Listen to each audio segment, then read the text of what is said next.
This program is designed and produced by the community with the support of Cogeco TV.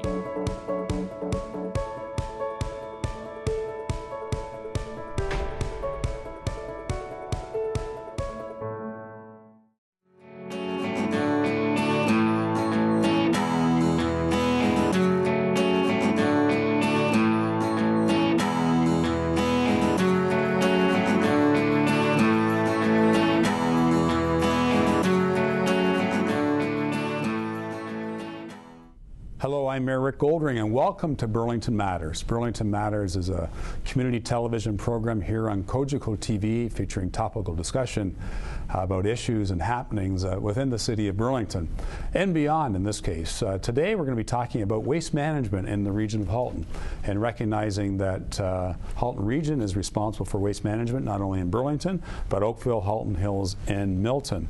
And certainly we've come a long way in the last number of years with our waste diversion programs. We're going to talk to some folks about that today. So I want to welcome Dave Miles. Dave is the manager of waste planning and collections with Halton Region, and Shirley McLean. Shirley is the acting manager of waste management landfill operations at the Halton Region. So welcome to you both. Thank you very much for coming on to talk about garbage. Well, did you think when you were in high school or when you're in elementary school, someone would say, what area of life are you involved in with regard to your career? You didn't think you were going to say garbage when you were in high school or before that? I can tell you, I certainly didn't think that, but I'll share with you that when I told my mom that I got a job in garbage, she said, that's good because there will always be garbage. Well, it's recession-proof. Yes. Right? It's a recession-proof industry. But in any event, thank you very much for joining us today. And waste management is obviously a big issue. It's something that so many of us take for granted. We hopefully all use the green card properly, and we use the blue box properly, and put what we're supposed to put in those. Right, and we do a good job at it, and we take our garbage out to the curb and it disappears and we don't worry about it. So we're going to find out a little bit more about where it goes. But give us some background, Dave, about your particular role. How would you define it? Okay, so I'm basically responsible for the delivery of the waste collection services across Halton. That includes administering the contractors that provide those services, as well as the contracts we have for the processing of recyclable material and organic waste material. I also take a bit of a lead on the development of our 5-year waste management strategy. That's goal is to reduce waste and increase waste diversion, work with our communications department, develop promotional and educational material, and I'm also supported by a really remarkable team of individuals who provide high quality customer service and are pretty good problem solvers. So how many people are employed directly by the region of Halton in the whole area of waste management, would you say? I would say in my area there are about 15 employees. Right. And Shirley? Approximately the same in the landfill side. So you're the acting manager of the waste management landfill operations. So you work at the dump, right? We don't like to call it I know you that. don't call it that. Sorry. Okay. You work at the waste management site, which is for all of Halton. Yes. And it's in Milton, right across the road from Rattlesnake Golf Club. That's correct. And how many people work up there? They're approximately the same, and we do have contracted services on the site, so it's a mix of Halton staff, and we have contracts for some of the services. For example, our household hazardous waste depot, we have a contract with a company that operates that depot. Great. So, we were talking before we went on air about the changes in waste management practices over the years. So go back to 1974, and that's when Halton Region was formed. And I'm not sure if that's exactly when Halton Region took over the waste management, but shortly thereafter it became a regional service, waste management. So contrast what we're doing today versus what we were doing in the 70s. So back in the 70s, it was primarily the local municipalities of Halton Region were responsible for delivering the garbage collection programs. And each municipality had their own landfill site. And that time, everything, unfortunately, was seen as garbage. And that's simply because there were no alternatives that were available for diversion at that time. So it's hard to imagine now, but everything went to the landfill site. Correct. Right? Like newspapers, cardboard, organics, like food waste, electronics, like everything. Everything. Fortunately, in Burlington, there was a community of individuals who started a recycling program by collecting paper, magazines, metal items, and that program was actually instrumental in showing that municipalities can do a waste diversion program, and what their efforts did was really kind of lead to what became the Blue Box program. And I remember as a kid, actually, when that service was available, my dad used to, I think he used to roll up all the newspapers as opposed to stack them and tie them up in a string. He used to roll them all and tie a string around them and go up to somewhere around Dundas and offline. And that was the depot. So it was a voluntary service that so many volunteers in our community. We celebrated their anniversary a few years ago. So now we look at what we're doing in 2016. And it used to be all in one particular area, the landfill site, and now we do things differently. Do things better. And do things better, absolutely. So Shirley, let's talk about a landfill site of today versus a landfill site of 1974. How would you contrast the differences? Well, we put a lot of, the landfills are designed now to do a lot of environmental controls, and we do a lot of environmental monitoring. So we're making sure that when that garbage is placed in the landfill, it stays there forever. It never goes away. So we're mindful of that, and we're always monitoring to make sure that nothing's negatively impacting the environment around it, the So let's talk about that. So back in the 60s, for example, the early 70s, would you say there was monitoring of waste management sites, or it was on an ad hoc basis? Probably ad hoc, not like there is today. Today, the monitoring is very regulated by the Ministry of the Environment. We have to get an approval from the Ministry of the Environment and Climate Change. And we have to submit reports to them, do formal monitoring of the water around the site. So you're monitoring water? So water quality. Yes. And you want to get a handle if there's any leaching of any of the material that's in the landfill site. What are some of the other things that you monitor? So we measure? Well, we're constantly measuring the material that's brought to the site. So measuring the waste diversion. We're monitoring how much we landfill every year, and then that way we're monitoring the landfill lifespan of the site. So how much do we landfill? How much garbage goes into the landfill site from across the region of Halton? So the good news is that for several years we've been noticing that the amount of garbage going to landfill is actually going down. So even as the region's population is increasing, the amount of garbage being generated is going down. So I would say, I think last year approximately 70,000 tons of waste material was put into the landfill site.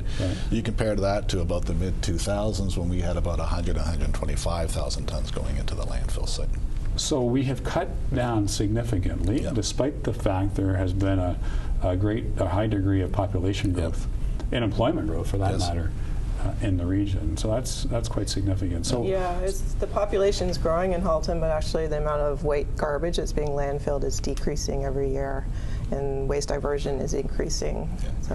Is there a difference in packaging today? I mean, I believe there is. I mean, I think but is that part of the reason why we're seeing less waste per household? That is part of it. I think a lot of it has to do with people are making wiser choices when they're purchasing material. They're buying things that last, and they may be being more conscious of the things that they are buying. We have noticed a change in packaging. One of the challenges we face is that a lot of that packaging has gone to what we call lightweight plastic material. So while there's still a lot of volume to it, there isn't much weight to it. So that creates a problem. Takes up space, those types of matters. Okay, so basically the plastic is lighter, but it can still take up as much space as some other form of packaging. Correct. And with regard to the diversion, so actually, I'm going to key in on something that you talked about was measuring waste and determining waste diversion rates and so on and so forth. How do you do that? How do you determine waste diversion rates? How do you do audits on occasion where you actually look in garbage? You look at people's garbage and you see what you dive in there and you split it all out? Yes, we do. So we do. We measure all the streams that we manage, and every year we do an annual report. So we're currently getting that ready this year, looking at last year, and we measure all the streams and that we recycle, and then we do a percentage calculation where all the waste that's diverted versus what is landfilled, and that's how we come up with our diversion rate that we report every year. And where are we right now with regard to the percentage of waste that is diverted from the landfill site? So for residential households, we're around 60%. Right. And we were When we started in 2008, what was the baseline? I believe we were around 44% at that time. So we were 44% diversion in 2008. Yeah. We go to the green card program, plus there's been many enhancements to the waste diversion program since then, and now we're at 60%. Yes. And our goal is? Well, our goal is to always increase waste diversion, right? So the latest strategy identified a goal of 65% waste diversion. One of the things that's been happening, though, across the province too, there has been a lot of programs implemented where residents don't necessarily need to rely on the municipality to look after their waste diversion. Right. You got a number of drop-off depots, locations where people can take back material. So there's some things that we're not capturing or identifying as being diverted, but it actually is being diverted from waste.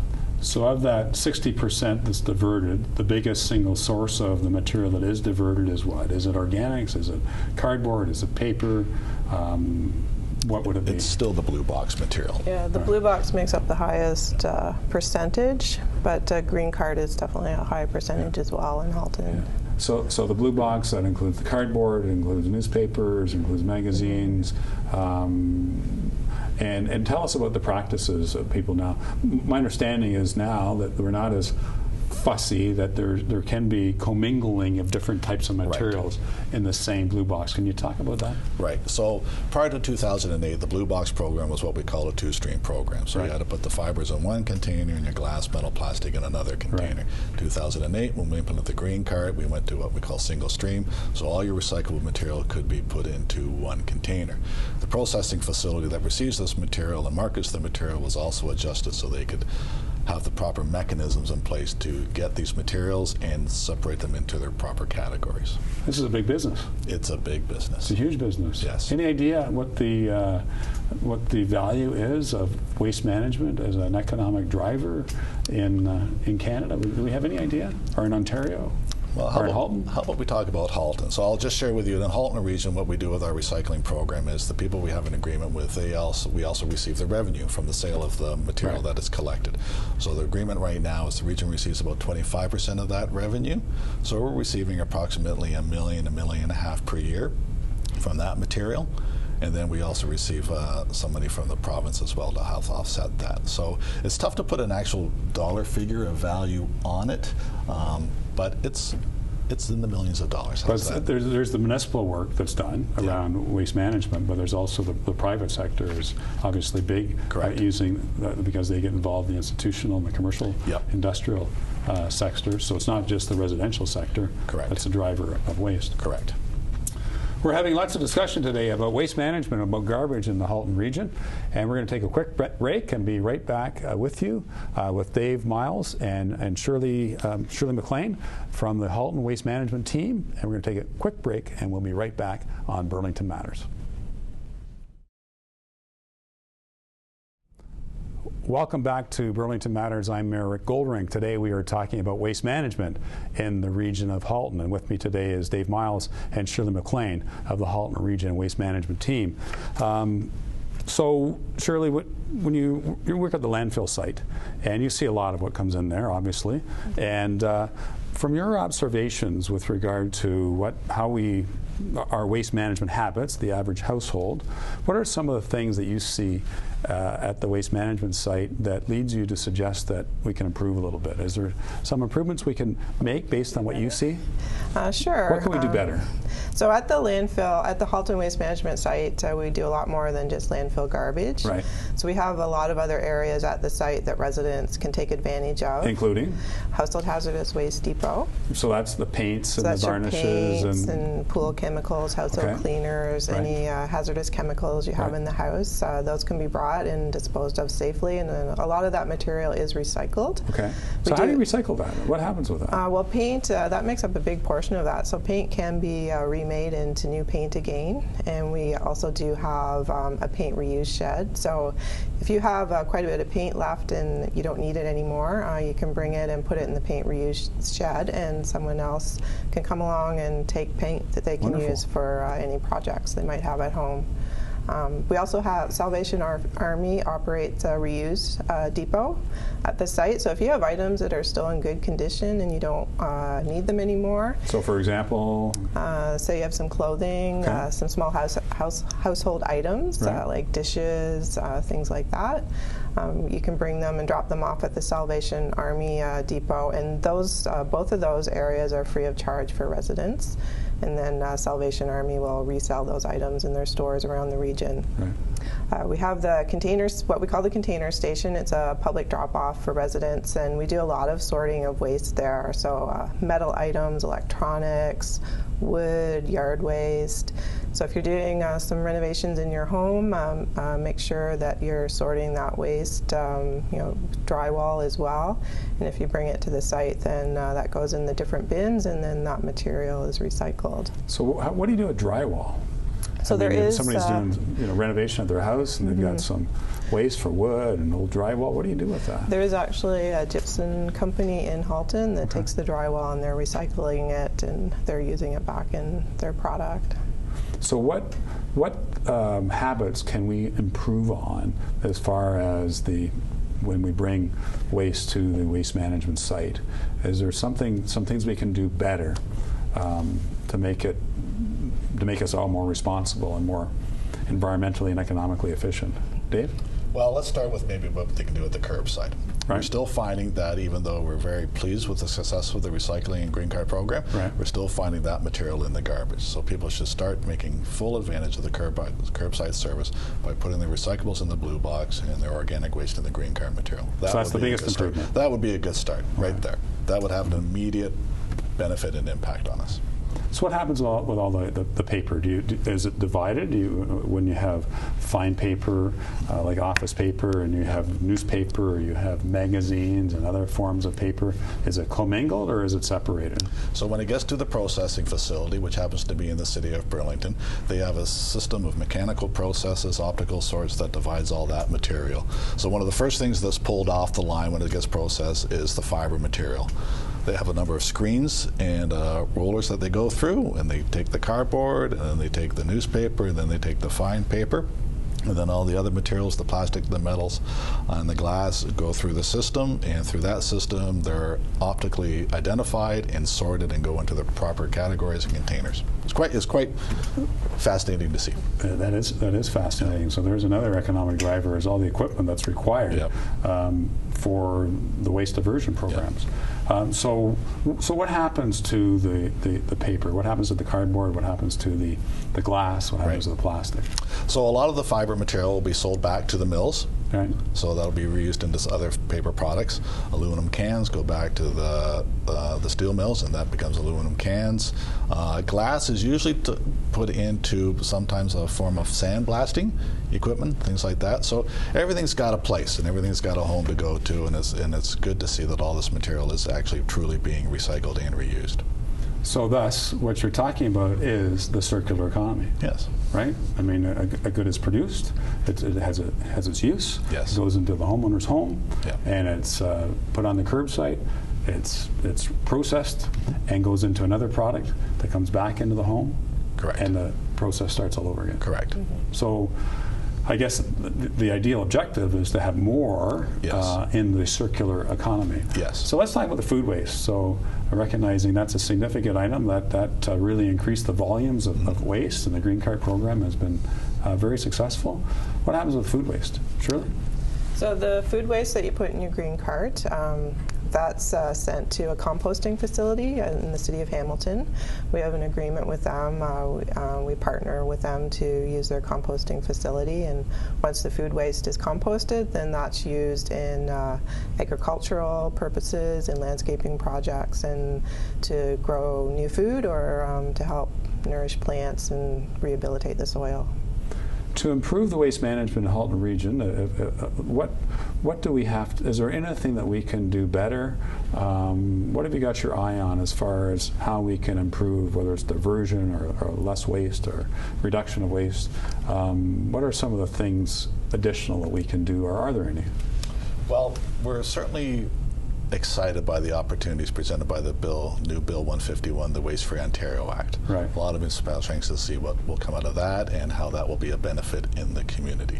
As municipalities, I mean, we've done a lot already, right? We've done the Blue Box program, the Green Card program, a whole host of diversion programs. So it's difficult for municipalities to try to find anything new that's going to be a real significant addition to waste diversion programs.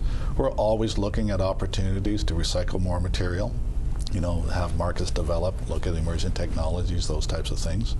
But right now where it is in the province, we're again back to Bill 151, anxious to see what comes out of that. And what do you hope comes out of that? The Extended Producer Responsibility Program that they've talked about. So let's talk about that. What does Extended Producer Responsibility mean? You want that one, Shirley? So the intent of the bill is to make the producers of the goods that we buy responsible for their recycling. So electronics, food packaging, anything that's a package that delivers a consumer good. So any product or packaging that is sold in a store and people buy, that it wouldn't be up to municipalities to be responsible for seeing that it gets recycled. It would be up to producers to ensure that it's getting recycled. And the bill would set targets that the producers would need to meet, and there's to be an authority set up that will kind of monitor and oversee and make sure those recycling targets are being met. So a manufacturer of consumer goods, we would want to see them produce less packaging is the objective. Is there specifics around the targets for this extended producer responsibility? Will there be specifics? As we understand, there will be specifics developed as they move through the bill, correct. Yeah. And they'll be doing that with consultation with the public and municipalities and the producers themselves. So there's still improvement that can take place that will result in all of us generating less waste because of the goods that we buy would have less packaging or have a different type of packaging that would make it easier on the environment. Yes. I firmly believe that you guys do a great job about marketing what you do. Thank you. Shirley, why don't you talk about, or Dave, talk about some of the programs you have to increase awareness about best practices in people's homes for how they deal with all the different questions they may have. Sure. So we have a waste diversion education coordinator, and that person has created a school program where they go into the schools and they're delivering workshops and presentations to the kids in the schools. They also go out in the community and do presentations, workshops with community groups. We have the Blue Box and the Green Cart program in all the schools. So the kids are learning in the schools how to properly recycle and divert their waste and what goes in the Green Cart and the Blue Box, and then they're taking that behavior home and practicing that in the home. We also provide recycling to community events. Some examples, some key events here in Burlington are Burlington Rib Fest and the Sound of Music Festival. We can provide them with the large blue boxes and green carts. And they're pretty green festivals, really. Yes, and they were leaders in getting that started, and with the work they had started, we've carried that on and we're able to offer that service across the region. And if people have specific questions that they want an answer to with regard to waste, I mean, there's different, they can look at the website, but if they don't find an answer, the website, is there the 311 service, is that a source? Service is a source. Access Halton will gladly take any questions. We've also had a team of clerks in the Waste Management Division that can also provide assistance as well, too. Okay. Shirley, you're going to say something. We also have a handy tool on our website, and we call it Put Waste in Its Place. So it's a search tool. You can type in, if there's an item you're wondering what to do with, type it in, and it should provide information on how to properly recycle or dispose of that item. So that's at halton.ca. You That's get correct. Everything you wanted to know about waste management, what we're afraid to ask, it's all there on the website. Excellent. With regard to advice you can give to people, and I think around the life of the landfill site, there's certainly a benefit in having less waste and having a more responsible approach that we can all take to the management of waste, because that extends the life of the landfill. Yeah. And right now the landfill life is expected until what date? Approximately 2044. So we have enough capacity to last until 2044. Yes. And at this stage, with what we know now, what will happen in the future, recognizing that the population of Halton is going to be double what it is today by 2044. What will happen when we do need more waste, another waste management site in the region? So far what we're finding with our waste is that it is going down. So even though we're sitting here today with a 2044 projection, we're still I remember when it was 2029. It started off 2012 was the original projection to close when the site first opened. So it opened back in 1992 and it had a 20-year lifespan. So that's a great measurement. Yes. Right? I mean, the actual date keeps being pushed out further into the future. That's right. And we hope that will continue and expect that will continue. But you're right, there will come a time where we have to look at, okay, what's next? This landfill will at some time be full. What do we have to do, right? Do we look at a new landfill site? Do we look at emerging technologies? But fortunately for us, to some degree, that's a little ways off. So we can certainly monitor what's taking place in other municipalities, other communities, and see what advantages are being made there. Assuming it stays at 2044 is the estimation about when the landfill site will be full. At what date would we open up discussions and start a process to engage the community in what we're going to do after 2044? How long do we need? Do we need 10 years, 15 years? At least the minimum of 10 years, I'd say. So 10 to 20 years, we need to start thinking about what our options would be when this current site reaches capacity. And the region does have a solid waste management strategy, and we do review that periodically and update that strategy and just make sure that we are going down a sustainable path. I tried to call it when we opened the landfill in 1992. I think it was basically an 8-year process from when we started that to when we actually started constructing the site. So, I mean, there's a motivation for people to be inspired to manage our waste properly, because it will, in fact, push out the date of when we're going to have to develop new technology or have a new waste management site. And the good news is people are doing that. Yes, that's what we're seeing. That's the great thing. We've come a long way. In any event, I want to thank the two of you for sharing your insights into the world of waste management. You do a great job for all of us in the region of Halton, so thanks to Dave Miles and Shirley McLean from the Halton Region, the waste management team. I want to thank all of you for tuning in to Burlington Matters for our discussion today about waste management and what we can do to improve on that.